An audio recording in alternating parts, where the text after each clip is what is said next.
चुनाव आयोग ने यह बताया है कि 52 लाख मतदाताओं का नाम काटा गया है। उसमें से बहुत लोग मर गए थे, दूसरे जगह लोग शिफ्ट कर गए थे। कुछ लोगों का वोट एक कंस्टिट्यूंसी से दूसरे कंस्टिट्यूंसी चला गया। चुनाव आयोग जो है ना, उसको कोई क्या कहते हैं, व्यवहारिक ज्ञान नहीं है। वो बिहार का न इतिहास जानता है, न भूगोल जानता है, कुछ जानता ही नहीं है। ये बरसात के दिन में जब खेती का दिन चल रहा है, आदमी को हमको कागज पत्र जुगाड़ करने में 10 दिन लग गया। मेरा बेटा अमेरिका में रहता, कैसे साइन करेगा 1 महीना के अंदर में?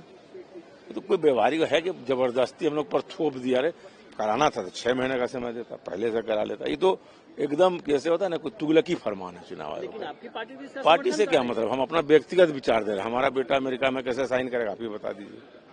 अपना भी हम एक्सपीरियंस बता रहे हैं। पार्टी से सब हम पार्टी के साथ हम तब हैं जब वोट डालने जाएंगे। बाकी मेरा तो कुछ स्वतंत्र विचार भी है ना, ये मेरा स्वतंत्र विचार है। खिलाफ आपका बयान है ना, मुझे भी मान सकते हैं। पार्टी को खिलाफ का क्या बयान है? सच्चाई यही है। अब सच्चाई भी नहीं बोल पाए तो एमपी बने काहे के लिए? हम निरंतर मांग कर रहे हैं, चर्चा की इस पर मांग कर रहे हैं संसद में, लेकिन वो मांग स्वीकार्य नहीं हो रही सरकार को। हमें नहीं समझ में आ रहा कि सवाल हम चुनाव आयोग से पूछते हैं, जवाब भारतीय जनता पार्टी देती है, रूलिंग पार्टी देती है, और जब हम भाजपा पे हमला बोलते हैं जवाब चुनाव आयोग से आता है। तो ये एक अनोखी परंपरा शुरू हुई है। और ये SIR कोई स्पेशल इंटेंसिव रिवीजन नहीं है, ये स्पेशल इंटेंसिव रिगिंग है।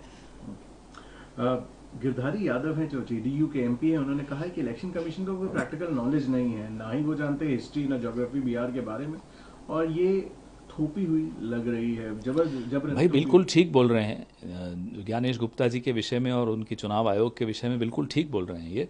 और धीरे धीरे ऐसी अनेक आवाज़ें ना केवल NDA से निकलेंगी, भाजपा के भीतर से भी निकलेंगी, क्योंकि जो भय था दोनों छोटे भाई मोटे भाई का, वो भय अब खत्म हो रहा है। Aim right, achieve big. At KR Mangalam University, we provide you the platform to turn your dreams into reality. At KR Mangalam University. जब जनता दल यू जो कि पार्टी सत्ता में है, उसके सांसद अगर यह बात कह देते हैं तो अब कुछ बात रह ही नहीं गई।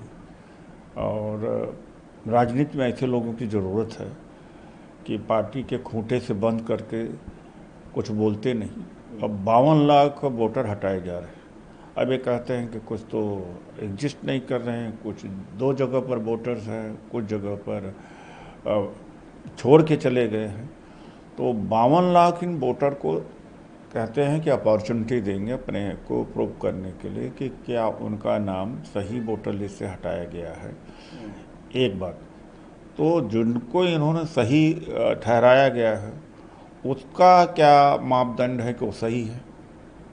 और जो मेरी जानकारी है कि भारतीय जनता पार्टी ने पूरे देश में नेटवर्क पैदा कर दिया है, और जहाँ भी बिहार के लोग हैं, बंगाल में और महाराष्ट्र में, दिल्ली में, उनके नाम नंबर इकट्ठा करके उसमें नए वोटर इस जो रिवाइज हो रही है उसमें ऐड कराएंगे जो उनके सपोर्टर्स हैं।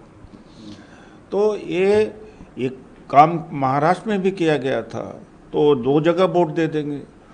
तो अब जनता दल यू के सांसद ने ही कह दिया, तो इलेक्शन कमीशन को पूरी एक्सरसाइज को रोल बैक करना चाहिए। और जिस आधार पर पहले MP का चुनाव हुआ, MLA का चुनाव हुआ, उसी पैटर्न पे होना चाहिए। ये वास्तव में धांधली है और एक पूरा गड़बड़ है।